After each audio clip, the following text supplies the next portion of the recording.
Hello everyone. In the previous lecture, we have studied the classical Fredholm theory. Today we will start with a new topic, that is symmetric kernel.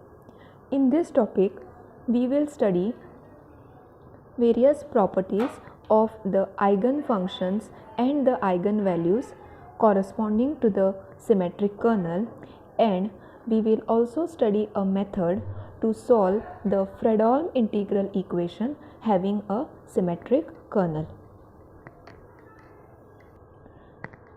To start with, let us first see some of the properties of the complex Hilbert space. Okay, because when we will be dealing with this symmetric kernel Fredholm integral equations, we will encounter these terms kx comma t, which is our kernel, and when we started with this paper, I had already introduced to you all something called as regularity condition of the kernel.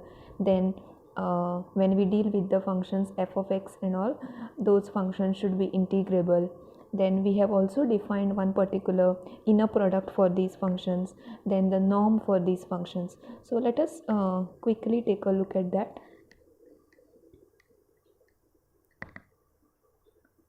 Complex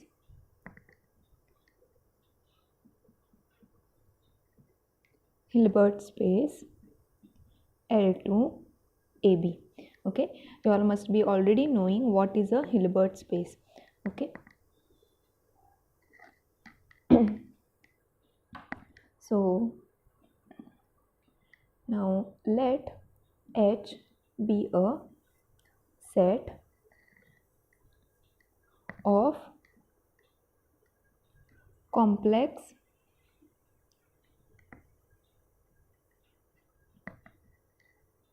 valued functions phi of t.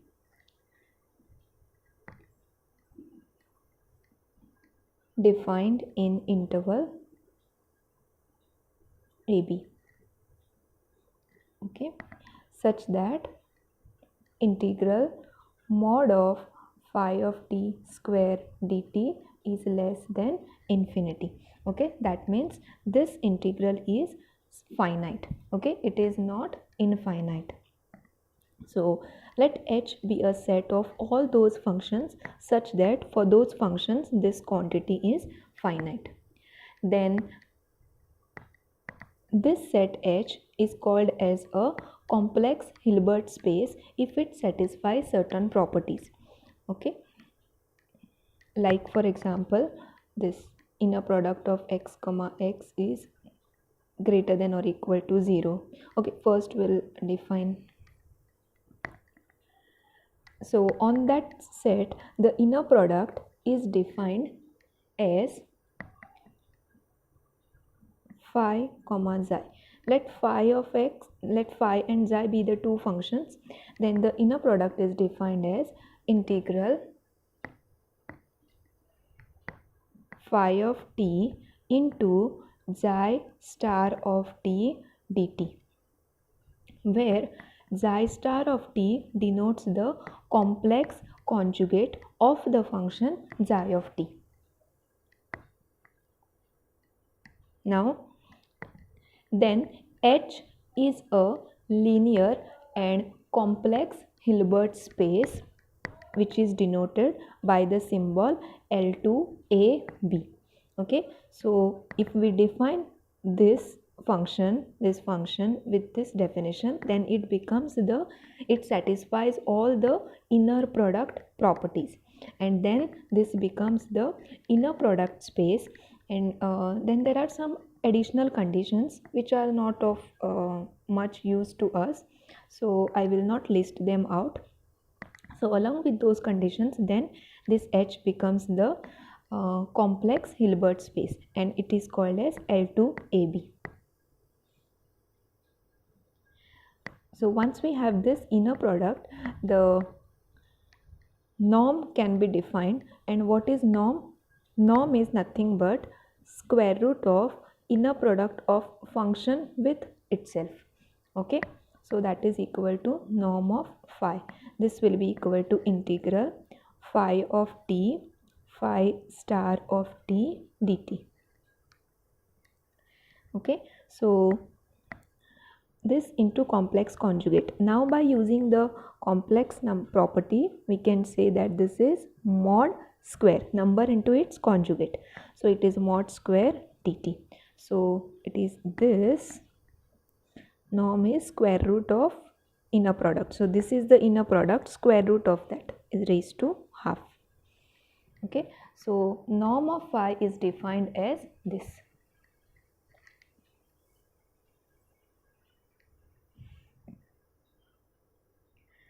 Then this space in this set or the Cauchy-Schwarz inequality, which is given by this phi comma xi equal to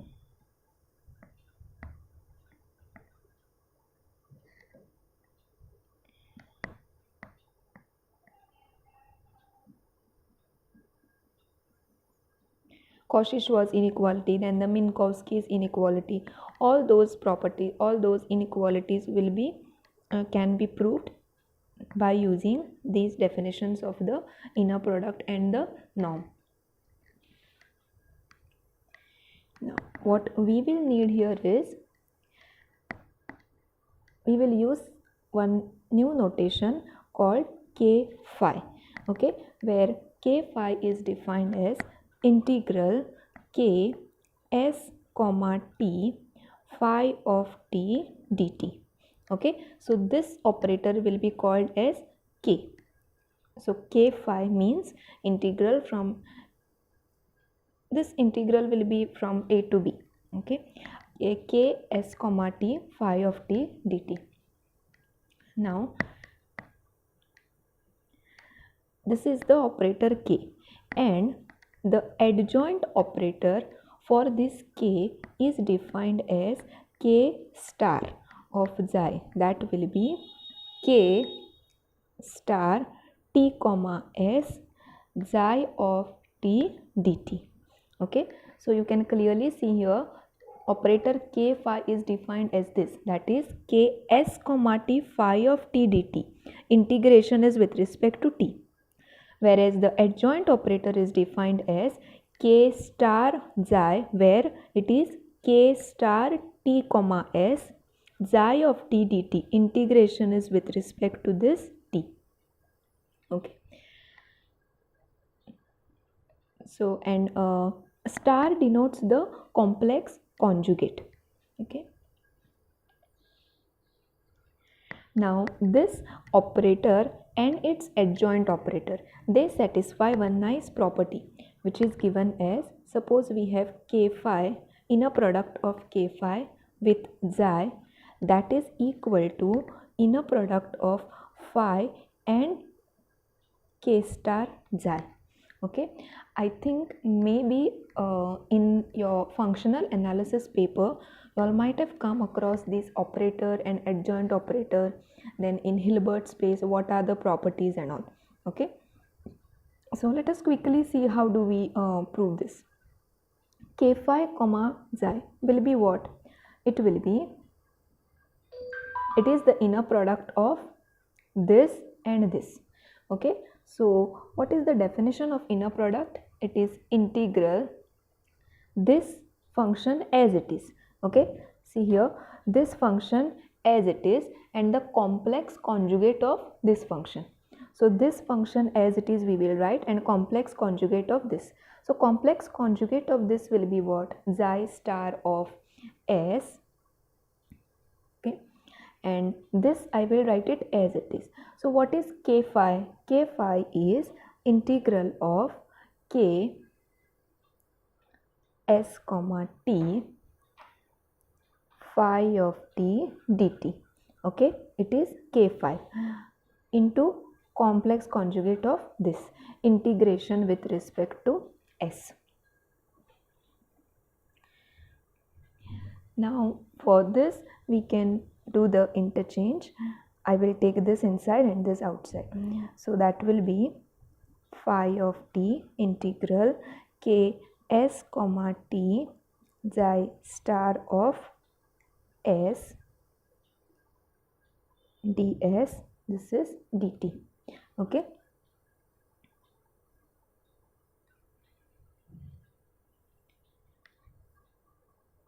now let me do the change of variables. I want to call this t as s and s as t. Okay, just I will, in place of t I will write s, and in place of s I will write t. Okay, so then what it will become? It will become like phi of s integral k t comma s xi star of t dt, and this will be ds.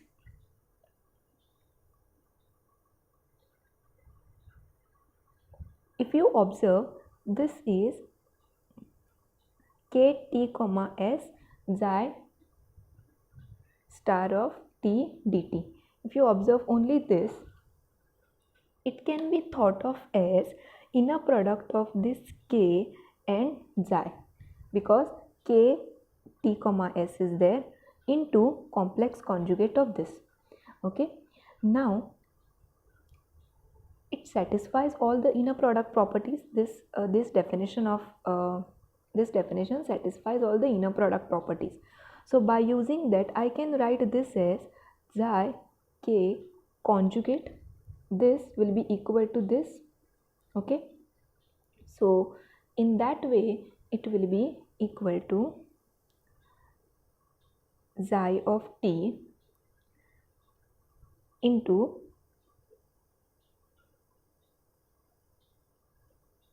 this, the complex conjugate of this.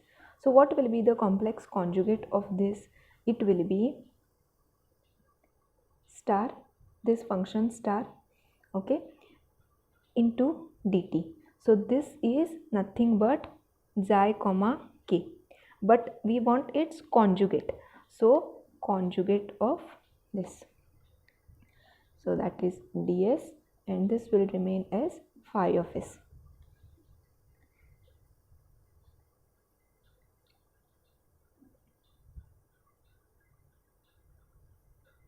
So now if you see, this is nothing but this function into complex conjugate of this. So it is this function into complex conjugate of this. And what is this? This is nothing but, what is this operator? If you see here, what is that operator? K star t comma s xi of t dt is k star xi. So this is k star xi. This is k star xi and its complex conjugate. So this expression is nothing but the inner product of phi and k star xi. Hence we have proved that this is equal to this.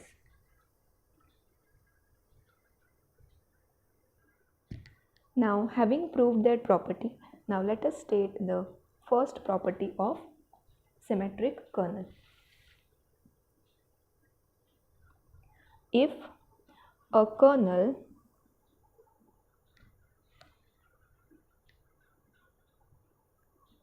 is symmetric,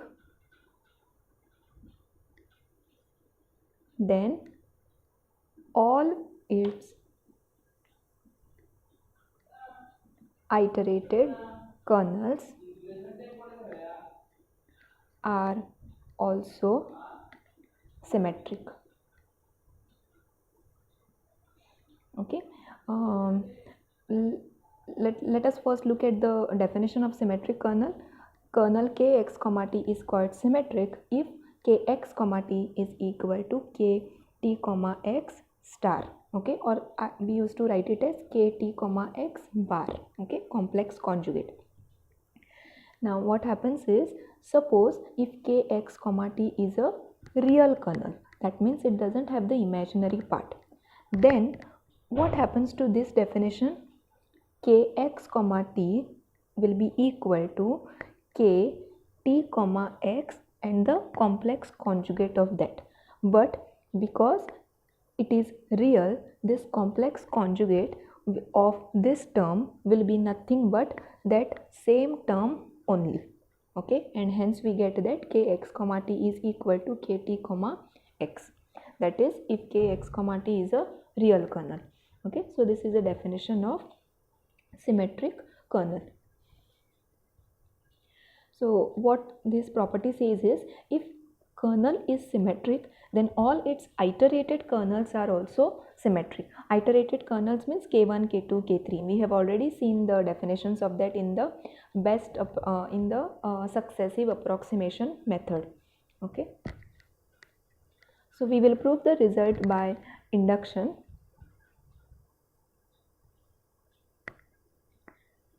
Let k x comma t be a symmetric kernel.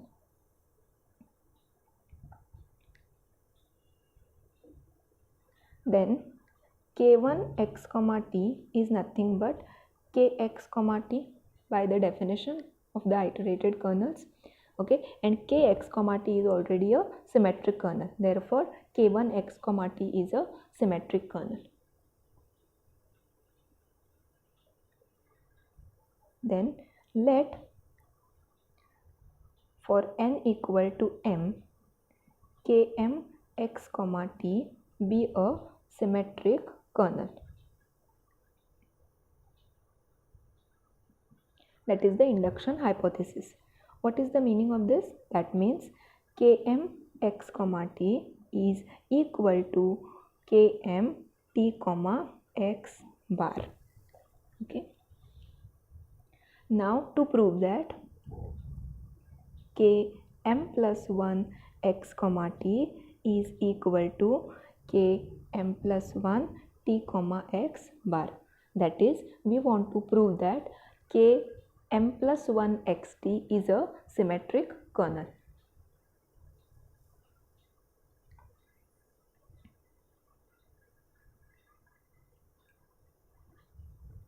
So to start with this,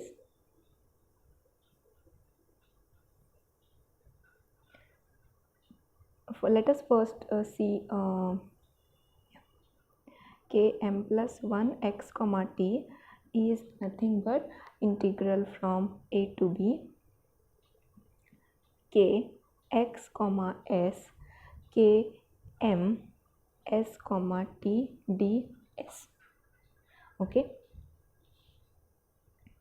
Now we know that k is a symmetric kernel. So I can write this as, because this expression is equal to what? K s comma x bar. Okay, and km x comma t is a symmetric kernel. Okay, so therefore I can write this as km t comma s bar, and this is ds. So this I will rearrange and write. That will be integral from a to b km t comma s bar into k s comma x bar ds. Okay. Now this is nothing but km t comma s k s comma x integration with respect to s. So it is km plus 1 t comma x the full conjugate. Thus we have shown that km plus 1 x comma t is equal to km plus 1 t comma x conjugate. Now it is not very easy to see from here why I can write this directly, because it is integral of, actually what is km plus 1 t comma x? Km plus 1 t comma x is nothing but integral k t comma s km s comma x ds. Okay, but we have seen that I can also write this as this. We have already seen earlier, that is, this I can write it as km s comma x k s comma t, sorry, here, integral k m t comma s k s comma x ds. Okay, So Km plus 1t comma x is equal to this expression. Okay, but and its conjugate will be equal to conjugate of this. So now let us see why this expression and this conjugate is the same one. Okay, so if you see here, this is nothing but the inner product of this quantity and conjugate of this quantity, that is inner product of this quantity. What is this quantity? Km t comma s bar. And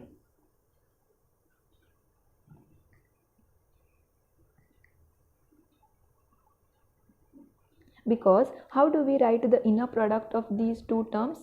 It is this term as it is into complex conjugate of this term, that is Km t comma s bar into complex conjugate of this, that is Ks comma x bar ds, that is the inner product of this. Now this is equal to what? By using the inner product property, it is equal to inner product of this quantity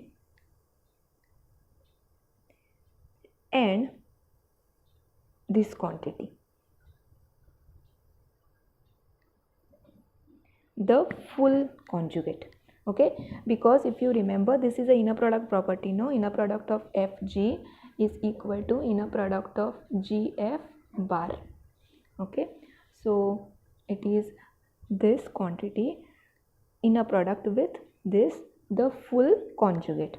Now what is the, how does this look like? It is Ks comma x as it is, Ks comma x as it is, then into conjugate of this quantity. What is conjugate of this? Km t comma s conjugate, again conjugate of that, so it becomes Km t comma s, so that is Km t comma s, then the full conjugate, then its full conjugate. Okay, this inner expression is nothing but Km plus 1 t comma x and its conjugate. Therefore from here I can write it this, and hence we have shown that kernel Km plus 1 x comma t is a symmetric kernel. Therefore by using mathematical induction we say that all the iterated kernels will be symmetric for n equal to 1, 2, 3 and so on.